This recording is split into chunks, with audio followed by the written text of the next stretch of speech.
मित्र आणि मैत्रिणी नमस्कार, स्वागत आहे तुमचं तुमच्या चॅनलवर नातं मैत्रीचं. आज आपण पाहणार आहात घरोघरी मातीच्या चुली. तर मग स्टार्ट करूया आजचा एपिसोड.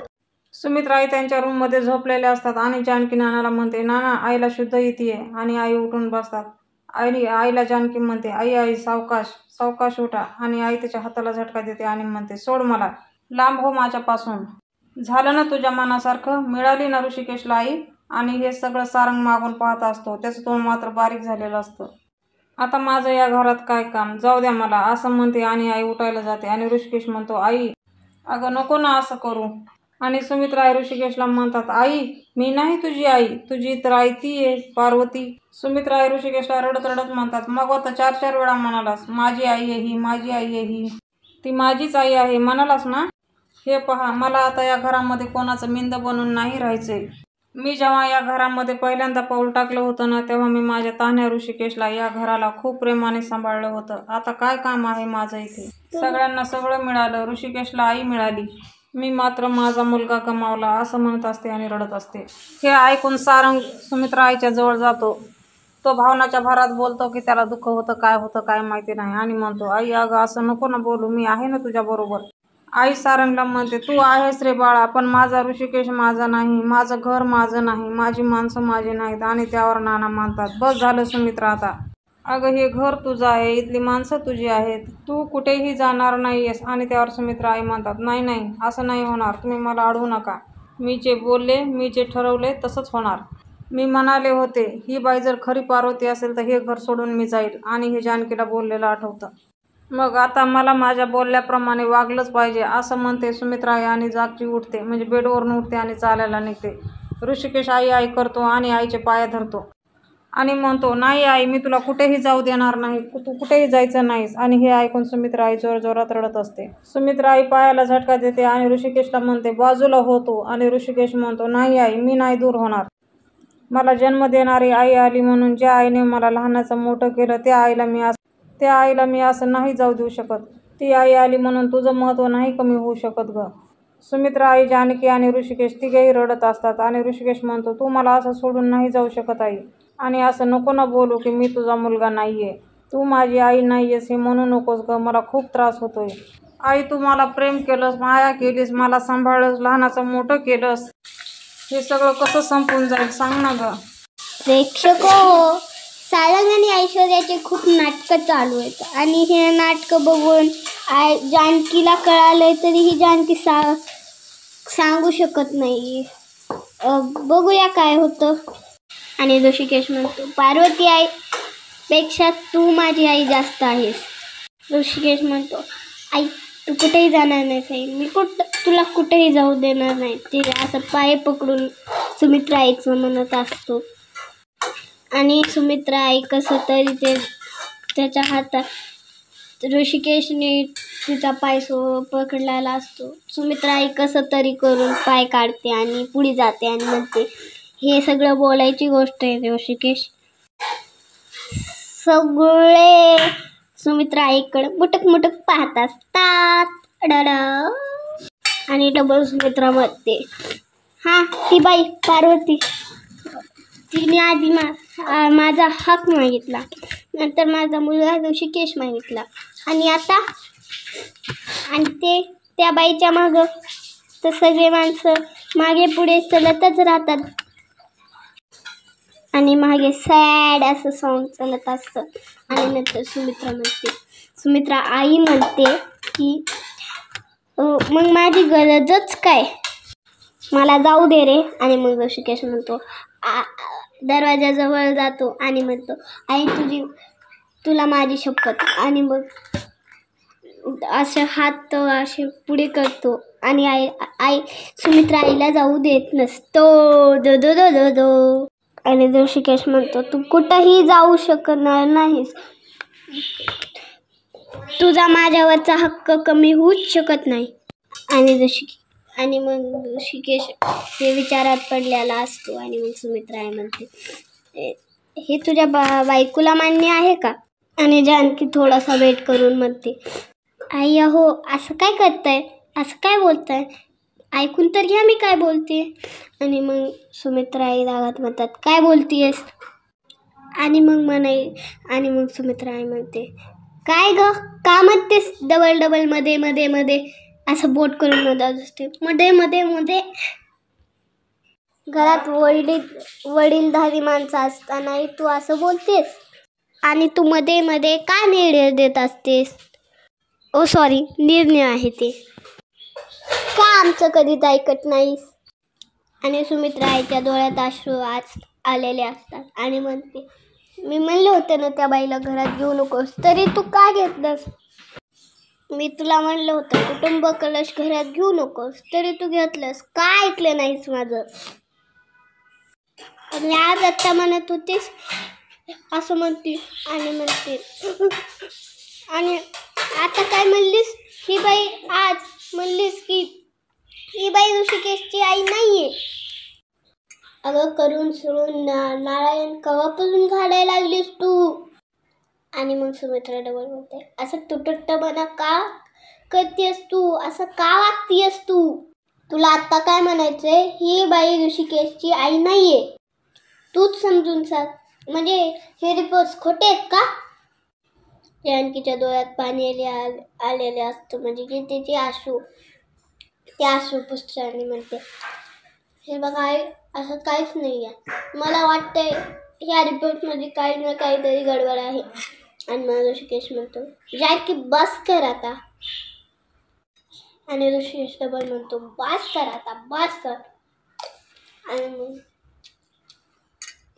सुमित्रा आई तिथे बदल डोक्यावरून घेऊन डबल खाली टाकते. आणि ऋषिकेश डबल म्हणतो, डबल डबल हेच बोलणार आहेस का. आणि सुमित्रा आई म्हणते, तेच तर म्हणते मी. ऋषिकेश आता सगळं सिद्ध झालंय. कोण कोणाची आई आहे, कोण कोणाचा मुलगा आहे, हे सगळं सिद्ध झालंय. जाऊ दे आता, मला जाऊ दे. आणि जानकी म्हणते, आई. आणि सुमित्रा आई कपाटातल्या साड्या काढते आणि बॅग भरत असते. सगळेजण तिच्या मागे मागे आई सुमित्रा करत असतात.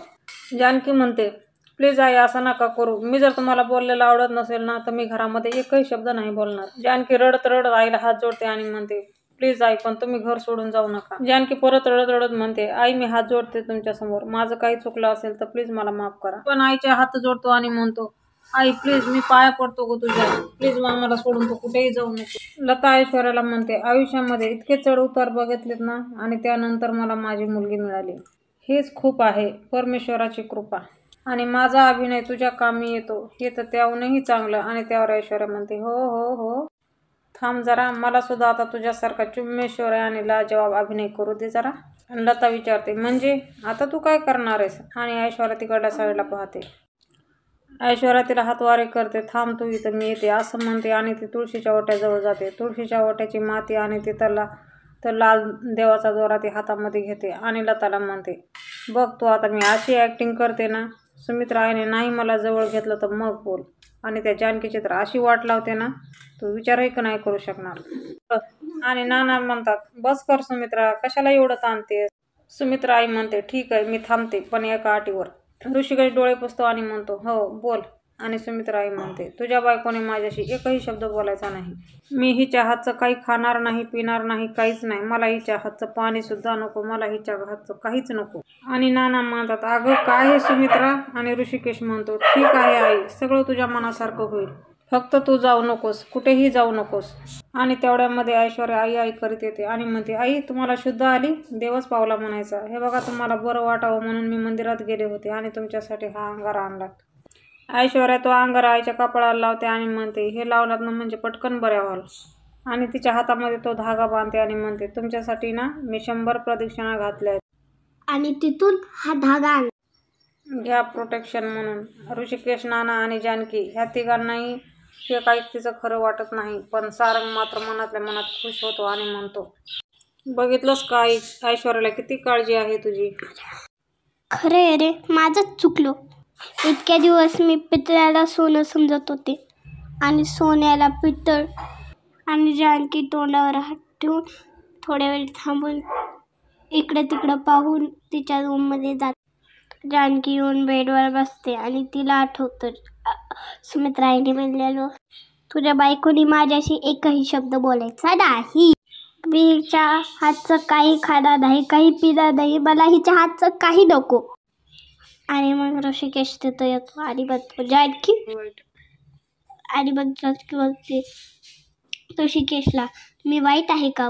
तसं असेल तर मला सांगा.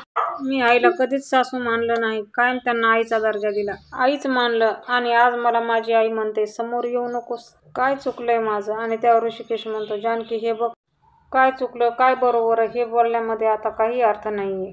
मला फक्त इतकंच माहिती आहे की माझी आई सुमित्राची तब्येत खूप नाजूक आहे का आता. काही दिवस तरी ती म्हणते तसं करूया ना आपण. आणि जानकी ऋषिकेशच्या तोंडाकडे पाहते आणि जानकी म्हणते, म्हणजे तुम्हाला असंच वाटतंय ना मी जे काही वागले ते चुक.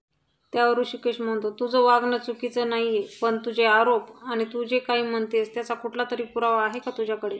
जानकी रडते आणि मान हलवते आणि ऋषिकेश म्हणतो, आजपर्यंत जसं तू म्हणालीस तसंच केलंय ना आपण. तू म्हणालीस टेस्ट करूया, टेस्ट केले. तू म्हणालीस आत्ता सॅम्पल घ्या, तुझ्या डोळ्यासमोर सॅम्पल घेतले. लॅबमधून सुद्धा रिपोर्ट तू स्वतः घेऊन आली होतीस. मग कुठे घोळ झाला, काय प्रॉब्लेम आला? जानकी ती माझी आई आहे, माझी पार्वती आई. आता हे सिद्ध झाले आणि तिला खोटं करण्यासाठी तुझ्याकडे कुठलाही पुरावा नाहीये. आणि त्यावर जानकी म्हणते, पुरावा नाहीये कारण ऐश्वर्याने त्याच्यात फेरफार केली आहे, तो पुरावा बदललाय. आणि त्यावर ऋषिकेश म्हणतो, अहो जानकी बस कर ना आता, प्लीज बस कर आता, तुझं म्हणणं चुकीचं आहे हे मी मान्य करतो. जानकी DNA रिपोर्ट पॉझिटिव्ह आलेत हे कळतंय का तुला? आणि ती माझी पार्वती आई आहे हे कळल्यापासून सुमित्रा आईला खूप त्रास होतो. आता तू परत नव्याने आरोप करणार, मग तीच भांडणं, तीच वादावाद, पुन्हा नवीन प्रॉब्लेम क्रिएट होणार. नको ना आता, हे बस झालं. पुन्हा पुन्हा तेच बोलण्यामध्ये काही अर्थ नाही आहे आता, बस झालं, प्लीज बस कर आता. जानकी उठून तिथून निघून जाते आणि ऋषिकेश जानकी म्हणत राहतो. आणि इकडे किचनमध्ये ऐश्वर्या मॅडम आलेल्या आहेत. गॅसवर दणकन कढई आपटते आणि म्हणते, काय हवंय यांना? काय तर म्हणे ती पेज, काहीतरी चांगलं तर मागायचं ना. जसं की आवाकाडो टोस्ट, जसं की चुकिनी नूडल्स, काही कधी जास्मिन राईस. अर्थात मी हे सगळं ऑर्डर केलं असतो, पण मला येतं कुठं? घरातले माणसं हे सगळं का खात नाही आहेत? काय हवं आहे तर ह्याला पेज ते कसे बनवतात? पेज कशी बनवायची आता? काय टाकायचं यार मॉम यात? आणि ऐश्वर्या विचार करत असते आणि म्हणते, कडक कणिक पीठ असं म्हणते आणि पिठाचा डबा उघडते आणि 2 वाट्या पीठ त्या कढईमध्ये देते टाकून. तिथे सारंग घेतो आणि म्हणतो, ऐश्वर्या तुम्ही माझ्या आईसाठी नवस केलात ना, मला खूप बरं वाटते. सारंग कढईला पाहतो आणि म्हणतो, अरे वा ऐश्वर्या, काय बनवताय तुम्ही हे? आणि ऐश्वर्या म्हणते, आईसाठी पेज करते. आणि सारंग म्हणतो, आईसाठी पेज? मस्त. ते पीठ गेलं करपून सगळं, ती लागली ठसकायला. आणि सारंगला म्हणते, 1 मिनिट हा. आणि ऐश्वर्या त्या कढईमध्ये अर्धा मग पाणी टाकते आणि सारंग ते पाहतो आणि म्हणतो, ऐश्वर्या ही खरंच तुम्ही पेज करताय? आणि ऐश्वर्या म्हणते, हां. मित्रांनो, हे काही कढईत नुसतं पिठाची चपाती बनवते काय की का म्हणजे आता पाणी टाकायली फक्त मिक्स करा नाही. जर ते आता चांगलं मिक्स करून जर तिने असं गेलं ना तर ती पुन्हा चपातीच बनवून टाकती. हो, तुला येते ते बनवायला. आणि ऐश्वर्या उरलेलं पाणी अजून त्याच्यामध्ये टाकून देते आणि सारंग म्हणतो, बस बस बस. आणि परत विचारतो, अहो ऐश्वर्या खरंच पेज आहे ही? आणि ऐश्वर्या म्हणते, हो. आणि सारंग म्हणतो, खरंच ही पेज आहे? आणि त्यावरती म्हणते, हो खरंच पेज आहे. आणि सारंग परत म्हणतो, अहो नाही हो, अशी पेज ना पांढरी असते भातासारखी, जिरे तुपाची फोडणी दिलेली. आणि मित्रांनो, मला तर वाटतंय ही चपाती बनवती आणि तर आता सारंगने सांगितलंय तर तिला वाटायलंय हे खरंच तांदळाने बनलेलं आहे आणि ते तर तांदळानेच बनलेलं असतं. आणि ऐश्वर्या म्हणते, ते काय ना हे जास्त रोस्ट झाले ना म्हणून तसं दिसतंय. आणि अजून काय म्हणले तुम्ही? जिरं. आणि ती जिऱ्याची भरणी काढते आणि म्हणते, हे घ्या तुमचं जिरं. आणि ते मध्ये टाकू. सारंग म्हणतो, अहो असं नाही. आणि ती परत म्हणते, थांबा तुम्ही. आणि ती परत बसते कढईला हलवत. मित्रांनो, आता ऐश्वर्या म्हणते, मला जरा असं टेस्ट करून सांगा ना. मला तर वाटतंय मित्रांनो हे मरून जाते सारंग आज ऐश्वर्यामुळे. सारंग म्हणतो, मी टेस्ट करून सांगू? मेला सारंग. प्रेक्षक आज खरंच सारंग मरतंय. आणि ऐश्वर्या म्हणते, मला कळलं पाहिजे ना त्याची टेस्ट कशी येते. 1 मिनिट मी घेऊन आले. सारंग म्हणतो, थोडं गार होऊ द्या ना मग करतो. आणि ऐश्वर्या म्हणते, नाही आताच दिलं पाहिजे. त्यांना नंतर वेळेत औषधं पण द्यायची आहेत. आणि तो बाउल सारंगकडे देते आणि म्हणते, हे घ्या. सारंग तिकडे तोंड करतो आणि देवाला म्हणतो, देवा अजून गुंडू यायचा आहे रे. बाळाच्या रडण्याचा आवाज काढतो आणि म्हणतो, देवा मला वाचवा. ऐश्वर्या सारंगला म्हणते काय झालं की नाही, आणि सारंग म्हणतो अहो ते खायच्या आधी देवाचं नाव घ्यायचं असतं ना, म्हणून देवाचं नाव घेतलं, आणि तो ते हलवत बसतो. बनवायला सारंग एक घास खातो आणि सगळं तोंडाच्या बाहेर फेकतो, आणि ऐश्वर्या म्हणते काय झालं, मीठ जास्त झालंय का, आणि सारंग म्हणतो अहो ऐश्वर्या हे काय केलंय तुम्ही. अरे आईने कुणाला बनवायला दिलंय पेस्ट, बापरे सारंग तर आज नक्की मरणार आहे. आणि ऐश्वर्या म्हणते पेज, आणि सारंग म्हणतो पेज अशी असते का ऐश्वर्या, आणि सारंग म्हणते मग कशी असते. माझ्यावरती ओरडायचं नाही हा सारंग, कारण आमच्या घरामध्ये नाही बनत असतं पेज बीज काही. ऐश्वर्या आडवा हात करते आणि म्हणते आमच्याकडे नसतो असलं काय, आमच्याकडे मटणाचा डायरेक्ट रस्सा असतो. हे काय पेज, आणि सारंग तिची नकल करतो आणि तो पण आडवा हात करतो.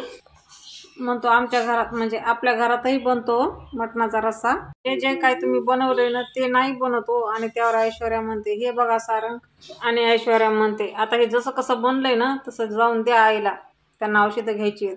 सारंग म्हणतो हे, आणि ऐश्वर्या म्हणते हां, आणि सारंग परत म्हणतो हे जर आईला दिलं ना आधी आई मला फेकून देईल आणि नंतर हे फेकून देईल. प्रेक्षक मला तर वाटतंय आता सारंगलाच नाही आईलाही मरवती.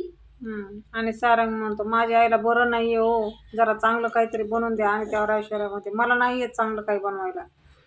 आणि ऐश्वर्या वैतागते आणि म्हणते चांगल्या हॉटेलमधून चांगले पेज ऑर्डर करा आणि द्या तुमच्या आईना, असं म्हणते. आणि ती तिथून निघून जाते. ऐश्वर्या तिथून निघून जाते आणि जानकी तिथे येते. हा सारंग मनाशीच बोलत असतो हे ऐश्वर्या काही करतात, काय करून ठेवलं हे, माझ्या आईला पेज पाहिजे. आणि हे सगळं जानकी ऐकत असते. देवा कुठून आणू आता, हॉटेलला फोन करून विचारतो असं म्हणतो. आणि हॉटेलवाल्याला फोन लावतो, हॅलो हॅलो करत बाहेर जाते. आणि मित्रांनो मला वाटतंय हॉटेलवाले बी मारतात. आणि ऐश्वर्याने काय केलंय, काय पिठाचा रस हे केलंय ऐश्वर्याने. आणि आपण उद्याच्या भागामध्ये पाहणार आहोत. ऐश्वर्या जानकीला म्हणते ही ऐश्वर्या जानकीच्या कायम एक पाऊल पुढे असणार आहे. आणि जानकी रात्रीच्या टायमाला उठून रडत असते आणि ऋषिकेशला म्हणते मला झोप नाही येते, मला फार त्रास होतो. आणि ती ऋषिकेशच्या मांडीवर आडवं होते. ऋषिकेश म्हणतो उजेड आणि अंधार याच्यामध्ये एक प्रकाशाची प्रहर येऊन जाते, तसाच संपतोही, तसंच हेही संपेल. लता ऐश्वर्याला विचारते आता पुढे काय करायचं. आणि ऐश्वर्या म्हणते आता जानकी आणि ऋषिकेशला वेगळं करायचं, जानकीचा सपोर्ट सिस्टमच काढून घ्यायचा.